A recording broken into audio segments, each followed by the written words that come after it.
Dumela bakulu, the Nyame Tijin is here, and that's Okashikare, Murie Zimbabwe, Dine Nyaya, Irgunetsa, Irgutendera, Irgupisa, but Twitter, Irgunzi, why Hichilema has never visited Harare since his presidency began. Vanhu mashoko avaruda kunyazoziva kuti why izvinhu zvakadaro zviri kuitika, right? Chiri kuitika mune Zimbabwe ndechekudai so Hichilema munhu wekuti pazvinhu zvake zvaanoita ari kungofokasa nekuita basa rake. So pakukama uri mana pamanje ndezvekudai so Hichilema munhu wekuti akapinda iri opposition party, and the opposition party, ruling party yeZimbabwe neZambia zvaiwirirana kumashuro, zvaitolinga zvekutodaro nana Edgar Lungu vaiva aiwa engeri brothers and sisters yes on sister anonzi ma sister countries ndo zvaitika. Lusaka, Harare aiwa ma sister cities ndo zvinhu zvaitika, but kubva pakangopinda Hichilema vanhu ava vane belief manje chakuitika ndizvo nchekuti iye Hichilema angozoti no ukandinotambira ikoko because ma opposition movement ese emuAfrica vanobelieve kunzi zvinhu zvekuwest zvekugadzirwa vari kuda kuuya vachida kunotitorera nyika back.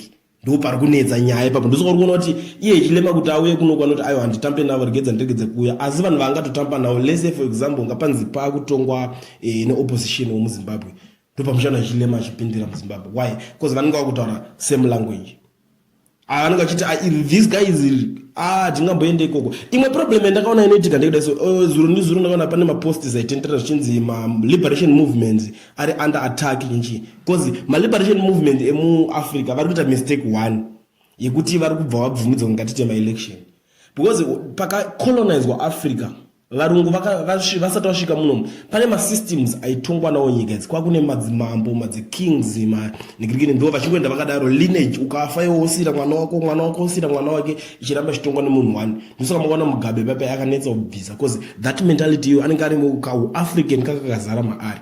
But manje apa chakunetsa ndechekuti system idzi dzakaiswa manje dzekuti tozoita president vice president chidai so dzinenge vakasvika vachiadopta zvese. Mistake one ndo yavakaita yekuti pakapedza hondo dai vakangoti right isusu handiti ndima kwai vakandirochisa zvemapresidents takudzokera kumashure kunotangidza kuita zvemadzimambo zvezve, pangadai pasina problem yese, pangadai pane kuwirirana kwakadai. Havana basa nezvakawanda mazidhara zviya zvekunzi kana kuti opposition ipinde yakuzotongo vanenge vachikuti vapfana vedu vana vedu, but chinhu chavasade manje ndekuti vanenge vane belief yekuti takabva kuhondo, saka nyika dzaidza dzatakakurira dzakatiza muno ndo dzakarecruita vanhu vakuita opposition manje mukuzoona. Saka ndosaka vanenge vachizorambirira po vachiti hatisuda kuvapa mukana back wekuti vadzoke kunoko, ndo nyaya dzimwe dzinenge dzichiitika. Saka Hichilema manje munhu wekuti ivo vanobelieve kuti anenge achishandiswa netimu idzodzo futi. Saka kuti auye kuno kwanoona kuti ukama neushamwari yewo chaiwoka hatina ushamwari tingaita tinenge tichinyangwirana zvakawanda zvine zvichitaurwa, but this guy akanonzi Hichilema anogara akanyarara. Pane team 1 or 2 guys muona madezi aya vaitomuataka vaimutya zingaite pakati paelection yemuZimbabwe vinzi ayo kutumana na Mumbai CNN Zimbabwe yedu CNN sadhage dzedu chinji vainga vachitokwata kuti this guy anogona kuita something because iye ndiye chair we SADC Troika political organ stuff chinchi ndo inenge chibatwa na Hichilema. But you vanenge vachingoti this guy auyo kuHarare ende zuro ndizuro ukatarisa even president Idi Mnangagwa wakatomboenda kuZambia uko hapana unoona pavanga vari vakasangana paZambezi chinchi paVic Falls vachita zvavaiite ko ivo vanenge vachitoshanya kuZambia kasingaperi, but ivo vari kuti Hichilema why asingauye kunoko. Ndo nyaya yacho chaicho inenge iripo yekuti vanhu ivavava vane kapfungwa keuking saka makings havadi kutorerwa zvigaro.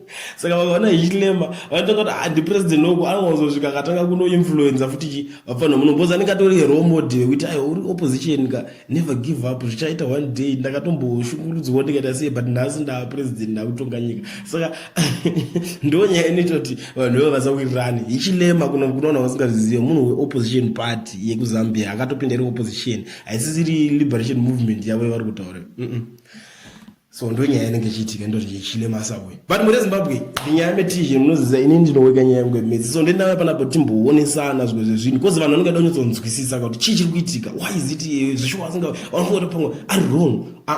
Ndo nyaya iripo chaicho. Iwo uriwo president iwo chimbondiudza ungauya here